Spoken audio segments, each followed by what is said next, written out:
네, 안녕하세요. 랑랑입니다. 최근에 금융위원회에서 가계부채 관리 방안이라는 이름으로 대책이 하나 나왔는데 주요 키워드는 DSR이라는 거였습니다. 우리가 주택담보비율을 LTV라고 표현하는 것처럼 이 LTV도 익숙하지 않은 상황에서 DTI라든지 아니면 DSR이라든지 이런 것들이 하나둘씩 생겨나기 시작했고, 또 이제 최근 발표된 내용들 중에서는 이 DSR이 핵심이다 보니까 이거 대체 무엇을 뜻하는 건가, 영어만 들어가면 머리가 또 어질어질해지는 상황이 발생하기 때문에 이제 많은 분들이 혼란을 겪고 있는 게 아닌가라는 생각이 듭니다. 자, 아무튼 우리 입장에서 생각해 볼 만한 것은 사실 이것이 생소한 개념이다 하더라도 조금만 원리를 이해해 두면은 크게 어렵지 않은 부분들이거든요. 규제가 예고되었긴 하지만은 모든 사람들이 여기에 대해서 아주 큰 걱정을 해야 한다거나 큰 불안감을 가지고 있어야 된다거나 그런 것은 아니었기 때문에 오늘은 이 발표된 내용을 통해서 기본적인 내용을 숙지를 해보고요. 그 다음에는 어떠한 사람들이 조금 조심을 해야 되는가, 자, 이렇게 한번 정리를 해보도록 하겠습니다. 자, 일단은 가계부채 관리 방안이란 이름으로 발표가 되었고요. 2021년에서 23년 중기관리 계획입니다. 자, 19년까지 하향 안정세이던 가계부채가 20년 들어서 빠른 증가세가 되었습니다. 왜 그런지 한번 살펴보니까 코로나19 위기 대응을 위해서 확장적 금융, 통화 정책, 돈을 많이 풀게 되었죠. 유동성이 증가하였기 때문에 가계부채 같은 경우는 더더욱 증가세가 확정되었고요. 즉 돈이 많이 풀리게 되면 그 돈이 어디로 갈 것이냐라고 했을 때 작년을 기점으로 부동산에 정말로 많이 들어갔던 상황이었고, 지금은 주식이라든지 아니면 코인으로 이렇게 옮겨간 상황이다라고 볼 수 있는데, 세금이 덜한 쪽으로 옮겨갔다라고 보시면 되겠죠. 시중에 풀려있던 돈들이 모두 부동산 쪽으로 들어가게 되었고, 이 부동산 같은 경우에는 너무나도 집가 상승을 많이 하다 보니까 거기에 또 불안감을 느낀 많은 청년들이라거나 아니면은 많은 사람들이 추격 매수식으로 높은 가격의 물건들을 찾다 보니까 부동산 가격들은 현재도 조금씩 증가하고 있는 추세입니다. 자, 일단은 호가랑 실거래가가 너무나도 많은 차이가 있지만은 집주인들의 입장에서는 예전에 실거래가로 팔 생각은 전혀 없다라는 측면에서 점점 실거래가가 호가를 따라가는 모양새로 진행되지 않을까라는 건데, 아무튼 이 과정에서 연끌을 하는 사람들이 너무나도 많아지다 보니까 이런 것들이 잠재적 위험성이 있다라고 정부는 판단을 했던 겁니다. 자, 그래서 가계부채 자체가 주요국 대비 규모가 크고 증가 속도가 빠르다라는 거. 자, 부동산에 대한 열기만큼은 우리나라가 다른 나라에 비해서 뒤처진다라고 볼 수는 없기 때문에 이제 증가 속도가 빠른 게 아닌가라는 생각이 들고요. 자, 이러한 차원에서 이제 선제적인 관리가 필요하다라고 하는 겁니다. 부동산 쪽으로 너무 이제 투기성이라든지 열기가 과하다 보니까 가격 상승이 엄청나게 진행이 되었었고요. 거기에 대해서 이제 조정 대상 지역을 지정한다든지 대출 규제가 강화되었습니다. LTV가 기존 70%에서 50%까지 줄어든 데는 이러한 열기가 과했기 때문이다 라고 보는 거겠죠. 근데 이런 것들이 너무 획일적으로 적용이 되었었기 때문에 이거 원래는 다주택자들이 투기 목적으로 하는 거에만 들어가야 되는 거 아니냐라고 하는 부분이었는데, 대구 전체가 조정 대상 지역이 되어버렸으니 무주택자나 실수요자라고 할지라도 똑같이 50% 규제를 받는 거예요. 그러면 기존의 70%에서 50%로 줄어들었다 보니까 이거 그냥 현재 돈 있는 사람들만 더 좋은 거 아니냐 라고 반발이 많이 심했던 상태였고, 이러한 부분에 대해서도 정부가 이제 공감을 했던 겁니다. 자, 그래서 사실 크게 중요하지 않은 것들은 우리가 바라보지는 않을 거고요. 꼭 중요한 것들만 말씀드리자면 상환 능력에 기반한 대출 관행을 정착하겠다라는 겁니다. 즉, 너가 돈 얼마 버느냐 이거를 묻겠다라는 거죠. 자, 그래서 2023년 7월부터 차주 단위의 DSR을 전면적으로 적용하겠다라고 하는 겁니다. 현재도 DSR이라는 개념이 있긴 하지만은 그래도 LTV를 최우선적으로 적용시켰던 만큼 소득은 사실상 아주 중요하게 다뤄지진 않았었거든요. 그래서 이 부분들을 조금씩 더 늘려나가겠다라고 하는 거고요. 자, 이런 것들은 이제 2023년 7월까지 전면 확대하겠다라고 했는데 3단계에 걸쳐서 단계적으로 확대할 예정입니다. 자, 1단계는 올해 7월이고요. 그 다음에 2단계는 내년 7월, 그리고 3단계는 내후년 7월, 1년 단위로 단계가 점차 확대된다라고 볼 수 있는데, 먼저 현행을 잘 알고 있어야 되겠죠. 현행 같은 경우에도 투기과열지구에서 9억 원 초과주택, 즉 수성구라고 볼 수가 있는데, 수성구에 9억 원을 초과하는 주택에 대해서는 DSR이라고 하는 게 적용이 되고 있었습니다. 자, 이거는 주택담보대출에 대해서 말씀드린 거였고요. 신용대출에 대해서도 작년 기점으로 연결하는 사람들이 너무 많이 늘어나다 보니까 연소득 8천만 원을 초과하면서 신용대출 1억 원을 초과하는 경우에도 이 DSR이 적용이 되었었습니다. 그래서 이런 부분들이 상당히 반발이 좀 심한 상태였었는데, 아무리 봐도 이 가계대출 리스크가 너무 크다 보니까 3년 동안에 점점 늘리겠다라고 하는 겁니다. 그래서 일단 이번 연도에는 어떻게 진행이 될 거냐면, 전 규제 지역, 일단 대구 자체도 뭐 조정 대상 지역이라든지 아니면 투기 과열 지구라고 해서 규제 지역에 들어가 있기 때문에 이러한 곳은 6억 초과 주택에 대해서는 DSR을 도입하겠다라는 거고요. 그 다음에 신용대출 경우에는 1억 원을 초과하는 경우 모두 다 DSR을 적용하겠다라고 하는 겁니다. 자, 그리고 이제 이런 단계가 지나면 내년 7월에는 총 대출액에 대해서 2억 원을 초과하는 부분, 자, 2억 원이라는 금액이 핵심이 될 거고요. 그리고 이제 마지막 3단계가 되면 총 대출액에서 1억 원을 초과하는 부분에 대해서는 모두 다 DSR을 적용하겠다라고 하는 겁니다. 그냥 이제 사실 금액적인 부분을 떠나가지고 DSR이라고 하는 것은 이제 웬만하면 다 어떤 대출이든 넣겠다라고 하는 것과 동의하게 되는 겁니다. 자, 그래서 어떤 대출을 받든지 그냥 이제 너가 얼마를 버는지 살펴보겠다, 이렇게 정리를 해두면 좋을 것 같고요. 이 대출 같은 경우는 웬만한 대출이 다 들어간다라고 생각하면 되지만은, 기본적으로 상한재원이 인정되거나 정책적 필요성이 있는 대출의 경우에는 제외가 됩니다. 자, 예를 들어서 전세자금 대출, 예적금 담보대출, 보험계약대출, 그리고 서민금융상품, 아니면 소액대출 300만원 미만 같은 경우에는 이러한 이유들로 인해서 제외된다라고 보시면 되겠습니다. 이거 외에는 뭐 기본적으로 주택담보대출이라든지 아니면 신용대출이라든지 뭐 자동차 대출, 이런 것 같은 것들이 다 들어가게 된다라는 거죠. 자, 그럼 대출은 이제 크게 두 가지 부분으로 나뉜다라고 볼 수가 있었는데, 주택담보대출과 그리고 신용대출이라고 하는 부분이었거든요. 이 두 개에 대해서 이제 점점 일률적으로 DSR을 적용시키겠다라고 하는 거고요. 자, 신용대출 같은 경우는 보통 우리가 1년 단위로 뭐 연장을 한다, 이렇게 대출을 받아왔는데, 1년 단위로 만기가 적용되는 게 아니라 보통 일률적으로 10년 정도로 이제 만기가 적용되었기 때문에 이 한도를 결정하는 데 있어서도 많이 나왔던 그런 경향이 있었거든요. 자, 그래서 이것도 좀 고칠 필요가 있다라고 해서 신용대출 DSR 산정 만기를 기존은 10년으로 해왔던 것을 올해 7월에는 7년으로 바뀌고, 그리고 내년 7월에는 5년으로 하향 조정하겠다라는 겁니다. 최종적으로 5년 정도가 된다라는 건데, 이렇게 만기가 줄어들게 되면은 한 달에 납부해야 되는 돈들이 점점 커진다라는 측면인 겁니다. 자, 예를 들어서 내가 100만 원을 빌렸는데 이거를 당장 이번 달에 갚아야 되면 100만 원을 다 줘야 되는 거지만은, 100만 원을 빌렸는데 내년에 갚아도 된다라고 하는 거면 월마다 한 10만 원 정도밖에 안 나가는 거잖아요.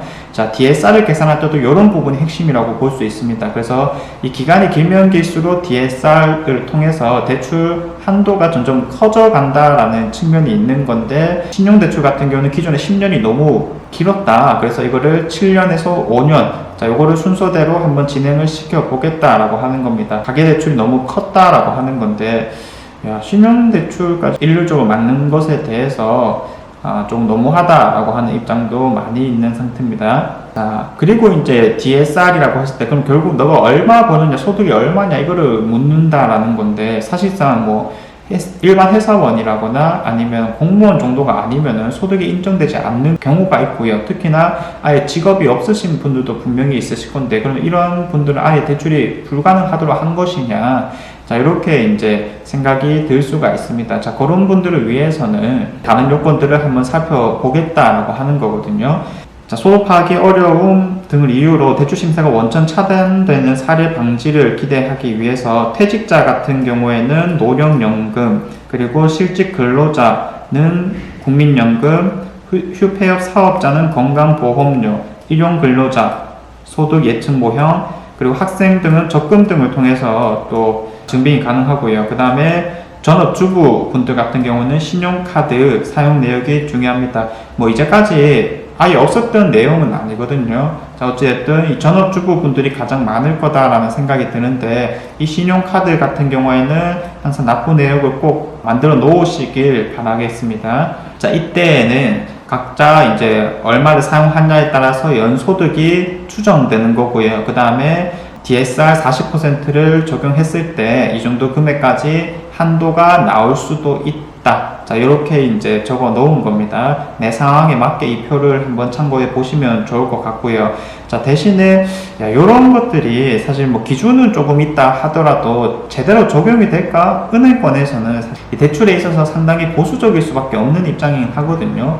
그래서 이러한 기준을 얼마나 잘 만들어 두냐에 따라서 앞으로의 방향성이 조금 보일 것 같은데 한번 기다려 봐야 되는 상황일 것 같고요. 자, 어쨌든 이렇게 했을 때 가장 문제가 되는 사람들이 누구냐면 결국에는 고연봉자들 같은 경우에는 기존에 뭐 대출과는 크게 연관이 없다라고 볼 수가 있는 겁니다. 연봉 자체가 높으니까 DSR 적용되는 한도도 높게 잡히기 때문에 사실상 이번 대책으로 인해서 크게 변화되는 건 없다라고 또 볼 수가 있는 건데, 만약에 이런 것들을 DSR을 차주 단위로 접근을 하게 되면은 서민 청년층들이 이제 뭐 조정 대상 지역이 갑자기 됨으로써 대출이 나오는 경우도 많이 한정적으로 바뀌게 되었는데, 이런 부분들에 대해서 어떻게 완화를 할 것이냐, 자, 그런 내용들도 있었습니다.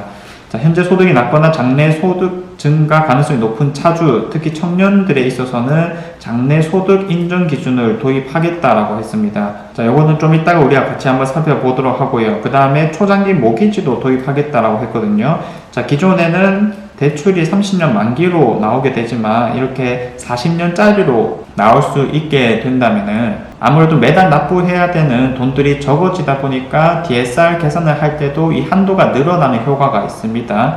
그래서 이 40년짜리가 이제 선택사항으로 될 수 있도록 하겠다라는 건데, 청년층 만 39세 이하라거나 아니면 신혼부부 분들이 대상이 될 겁니다. 자, 추가적으로 검토하고 있는 것은 어쨌든 서민 실수요자 혜택이 늘어나야 되는 겁니다. 이제까지 규제가 되었던 부분들은 투기를 하는 사람들에게 해당하는 것이었고, 서민 실수요자는 같이 부담하고 있는 상황에서 이들은 조금씩 더 완화를 해주겠다라는 거거든요.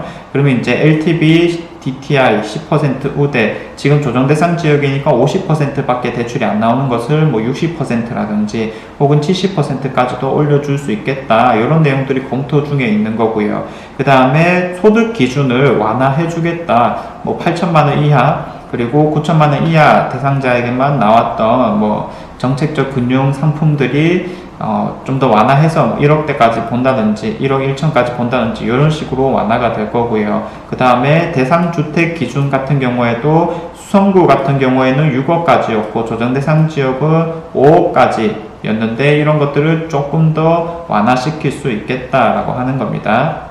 사실 정책적으로 나온 부분들은 이 정도가 답니다. 그래서 다시 한번 요약해서 말씀을 드려보면, 기존까지는 주택담보대출을 받을 때에는 뭐 LTV라고 해서 주택의 담보가치가 가장 중요했지만은 앞으로는 너가 버는 게 얼마냐가 가장 중요하게 된다라는 겁니다. 그래서 이제 지금까지 받은 대출보다는 조금 줄어든다라는 의미가 있는 거고요. 그래도 한 가지 크게 걱정하지 않아도 된다라고 말씀드리는 부분은, 먼저 조정 대상 지역이라는 규제 지역에 포함되어 있었기 때문에 애초에 한도 자체가 높진 않았었거든요. 수성구는 40%라든지 아니면 대구 전체가 대부분 조정 대상 지역이라서 50%밖에 대출이 안 되었기 때문에 이러한 DSR 40% 규제라고 하는 것은 사실상의 큰 변화는 이뤄내지 않을 것이다 라고 보여지는 측면이 있었습니다. 대신에 이제 신용대출 너무 많이 받거나 혹은 비규제 지역에 뭐 또 투자를 많이 해놓으신 분들은 이런 것들이 일률적으로 또 적용이 될 수 있기 때문에 조금 기다려 봐야 된다는 거거든요. 자, 어떤 질문들이 나왔는지 꼭 필요한 부분을 먼저 살펴보자면, 자, 최근 청년 실수요자 내 집 마련 지원을 위한 규제 정비 필요성이 제기되고 있는데, 이런 DSR 규제는 오히려 시장의 요구에 역행하는 것이 아닌가라는 질문이 있을 수가 있습니다. 자, 답변 어떻게 했냐면, 서민 실수요자에 대한 LTV 우대 혜택 확대 등을 포함한 내용들을 이제 조속한 시일 내에 발표하겠다. 아까 전에 말씀드렸던 뭐 LTV 완화라든지 아니면은 연소득 기준, 소득 기준 상향이라든지 주택 가격 기준을 상향하겠다라고 한 상태고요. 자, 그리고 차주 단위의 DSR 적용의 기대 효과는 무엇이 있느냐. 자, 이런 것들 살펴보겠습니다. 이 표가 좀 잘 설명을 해주고 있거든요. 연소득 8천만원, 그리고 주택가격 9억원, 대출 만기 30년을 가정했을 때, 자, 먼저 주담대 한도부터 보겠습니다. 투기 과열지구 같은 경우에는 40%가 한도고요. 그 다음에 조정대상 지역은 50%, 그리고 비규제 지역은 70%가 한도입니다. 그래서 9억 원을 기준으로 한다면 이제 4구 36에서 3억 6천, 5구 45에서 4억 5천, 9, 7, 63에서 6억 3천까지 이렇게 무주택자는 대출이 가능했었고요. 그 다음에 뭐 2주택자 이상으로 가면은 규제 지역은 대출이 안 나온다라는 거 여러분들 잘 알고 있을 거고, 비규제 지역은 뭐 계속 대출이 나왔던 상태였습니다. LTV 비율이 줄어들지만은 대출이 계속 나왔던 상태거든요. 자, 그리고 이 상태에서도 이제 신용대출이 가능했었는데, 이제 앞으로 차주 단위의 DSR을 적용하게 되면은 이거 뭐 규제 지역, 비규제 지역 할 거 없이 그냥 너가 얼마 벌고 거기에 따른 대출이 얼마나 있느냐 이런 걸 따진다는 거니까 전체적으로 6억 7,500 정도밖에 되지 않는다라고 하는 겁니다. 이 6억 7,500은 연소득 8천만 원일 때가 기준이게 된다라는 겁니다. 자, 이렇게 하면은 뭐 투기는 확실하게 못하게 된다라는 거죠. 최근에 특히 토지 투기가 가장 이슈였다라고 볼 수가 있는데, 이 토지 투기도 다 같이 못하게 된다. 이게 조금 의미하는 바가 큰 게 뭐냐면은 비주택에 대해서도 규제가 동일하게 적용된다라고 하는 거니까 이 포트폴리오를 늘려나간다라고 하잖아요. 그런 것들이 조금 힘들어지게 되었습니다. 자, 그 다음에 이제 청년 미래소득이라는 것을 미리 반영하겠다라고 했는데, 그런 것은 어떻게 되는 것이냐. 이렇게 이제 사례가 나와 있거든요. 뭐 계산한 걸 한번 보니까 예상 소득 증가율을 뭐 75.4%, 월급여 250만원, 그리고 만 24세 기준으로 이렇게 늘려놨습니다. 그래서 250만원일 때 연소득이 연 3천만원인데, 요거 이제 70% 정도 더 증가하고 전체적으로 나누기 2를 했을 때 4,100만원 정도, 즉 비율로만 한번 따져보면은 한 30% 이상이 증가한 것으로 보여지고요. 대출 한도 같은 경우에도 지금 돈 버는 거라면 2억 5천 밖에 안 되지만은 미래 소득을 반영하게 되면은 3억 5천 정도까지 40% 이상이 늘어난 것을 확인해 볼 수가 있습니다. 자, 요 계산하는 기준은 자, 연령이 낮을수록, 그리고 대출 만기가 길수록 이 대출 한도 폭이 커질 예정입니다. 그래서 이거는 정확한 내용이 나오는 대로 또 이제 카페 같은 곳을 통해서 한번 정리를 해볼 예정이고요. 자, 그리고 이제 결국에 아까처럼 뭐 주보는 신용카드 내역이다, 학생은 적금 내역이다, 건강보험료 내역이다, 뭐 이런 내용들이 좀 쭉쭉 있었는데, 결국 직종별 연령별 소득 수준이 다르다 보니까 이런 부분들을 어떻게 반영할 것이냐, 단일 기준이 제시되기 어렵다라는 것은 정부에서도 인정을 하고 있는 부분이고요. 자, 그래서 명확한 내부 기준을 마련하여 투명하게 운영하도록 할 계획이다라고 하는데, 이거 과연 얼마나 투명하게 될지는 조금 의문이 드는 부분이거든요. 대출 안 내주면 그만인 경우가 분명히 있기 때문에 1금융권이다 혹은 2금융권이다에 따라서 이런 부분들에 대해서 이제 명확한 기준이 나올 것이냐, 어쨌든 지금보다는 많이 깎여 있는 수준이 아니겠느냐, 이렇게 이제 예상이 되는 바입니다. 자, 그리고 많은 분들이 궁금해 하시는 이제 집단대출 같은 경우에는 DSR 계산 시에 포함이 되느냐. 자, 집단대출이라고 하면은 중도금 대출이라거나 혹은 이주비 대출이 있으신데, 자, 제외됩니다. 네, 그래서 뭐 크게 걱정하실 필요는 없고요. 지금 대구에서 작년 그리고 지금도 분양 물량이 워낙에 많기 때문에 이 중도금 대출을 실행하신 분들 혹은 앞으로 실행하시려는 분들은 DSR이라고 하는 생소한 개념이 생김에 따라서 많이 걱정이 들 수밖에 없긴 하거든요. 자, 그런데 크게 걱정할 필요는 없다라고 말씀을 드리고요. 대신에 어떤 부분을 신경 써야 되냐면, 잔금 대출로 전환 시에는 DSR 기준을 적용한다라고 합니다.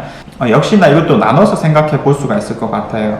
자, 어떤 부분이 중요한 거냐면, 결국 우리 대구가 규제 지역이라고 하는 점이 중요하거든요. 즉 대부분 조정 대상 지역에 들어가 있다라고 볼 수가 있는데, 이미 분양 같은 경우에는 무주택자라거나 혹은 실수요자만 받을 수가 있거든요. 자, 그렇기 때문에 이게 잔금 대출 시에 DSR 적용이 된다 하더라도 사실상 한도 부분에 있어서는 크게 걱정할 필요가 없습니다. 왜냐하면 지금도 한도가 너무 낮기 때문에 웬만해서는 다 받아갈 수가 있다라는 내용인 거죠. 그래서 무주택자나 실수요자 같은 분들은 크게 걱정할 필요 없다라고 말씀을 드리고요.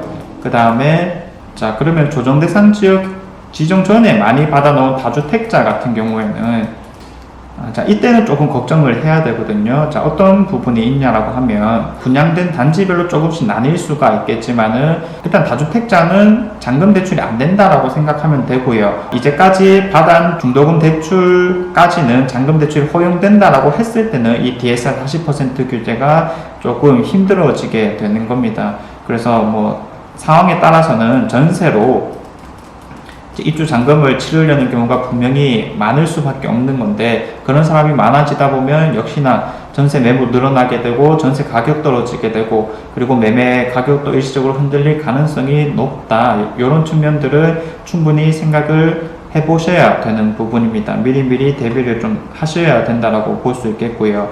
자, 그런데 이제 만약에 내가 가진 현금 하나도 없이 신용대출만으로 뭔가 분양을 받으려고 하겠다라고 한다면은 이거는 어떠한 경우이든 사실 좀 걱정을 해야 되는 부분이긴 합니다. 그래서 돈 계산을 미리미리 좀 해볼 필요가 있다라거나 아니면 은행권에서 상담을 한번 받아보셔야 된다라고 말씀을 드리고요. 자, 어쨌든 분양을 받아놨는데 갑자기 DSR 규정이 적용된다라고 하니까 사실 뭐 계약 맺기 전에 불안해서 당첨을 취소하는 경우도 분명히 있다. 이렇게 이제 나아갈 수가 있는 부분인데, 사실상 무주택자라거나 혹은 처분 조건으로 받은 분들 입장에서라면 너무 걱정할 필요는 없다라고 보여지는 부분이고요. 자, 여기에서 내가 만약에 신용대출을 너무 많이 이제 받아놨다라고 한다면은 입주 시기에 맞춰가지고 이 신용대출을 조금 관리할 필요성이 생겼다. 자, 이 정도로 한번 정리를 해볼 수가 있을 것 같습니다. 자, 그래서 사실 뭐 집을 산다라고 하는 게 정말로 모든 게 갖춰져 있다 치더라도 막연한 두려움이 생기기 마련인 건데, 이런 내용들 우리가 조금만 잡아둔다면은 근거 없는 두려움은 생기지 않을 것이다 라고 말씀을 드리면서 오늘 내용은 이 정도로 한번 정리를 해보겠습니다. 자, 아무튼 제가 준비한 내용은 여기까지고요. 다음에는 더 좋은 내용으로 한번 찾아와 보겠습니다. 감사합니다.